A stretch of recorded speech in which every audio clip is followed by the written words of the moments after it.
నోటికి ఎంతో కమ్మగా, పుల్ల పుల్లగా, కారం కారంగా ఉండే పల్లీలతో పులుసు పెట్టేసుకుందాం వచ్చేసేయండి.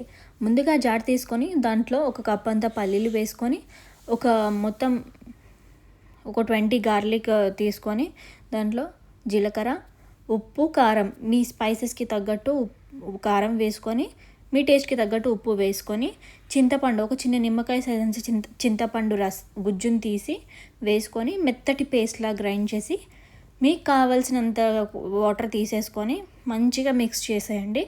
నేను ఇక్కడ ఒక 2 గ్లాసెస్ వాటర్ తీసుకున్నాను. అంటే కొంచెం పల్చగా ఉంటేనే బాగుంటుందండి, బాయిల్ అయిపోయి మళ్ళీ గట్టిగా అవుతుంది కాబట్టి.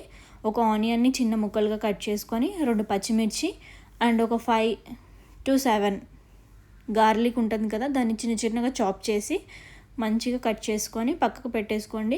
ఇవి చిన్న చిన్న కట్ చేసుకున్నాం కదా గార్లిక్ని, అవి మధ్య మధ్యలో తగులుతూ ఉంటే బాగా టేస్ట్ అనేది చాలా బాగా వస్తుంది. అలాగే గార్లిక్ అనేది మన బ్లడ్ సర్క్యులేషన్కి చాలా మంచిగా ఇంప్రూవ్ అవుతుంది అండ్ ఫ్యాట్ బర్న్కి కూడా ఇంప్రూవ్ అవుతుంది. మన ఫేస్ని కూడా గ్లో ఎన్హాన్స్ చేస్తుంది కాబట్టి గార్లిక్ అనేది చాలా మంచిది హెల్త్కి. ఇప్పుడు అవన్నీ కట్ చేసి పెట్టుకున్నాక కడాయి తీసుకొని దాంట్లో నూనె వేసుకొని, ఆవాలు జీలకర్ర వేసుకున్నాక గార్లిక్, ఉల్లిపాయ, పచ్చిమిర్చి అండ్ ఒక రెమ్మ కరివేపాకు వేసి కొంచెం ఫ్రై అయ్యాక ఇప్పుడు మనం గ్రైండ్ చేసి పెట్టుకున్నాం కదా ఆ పేస్ట్ వేసి పొంగొచ్చేంత వరకు పెట్టేసుకోండి.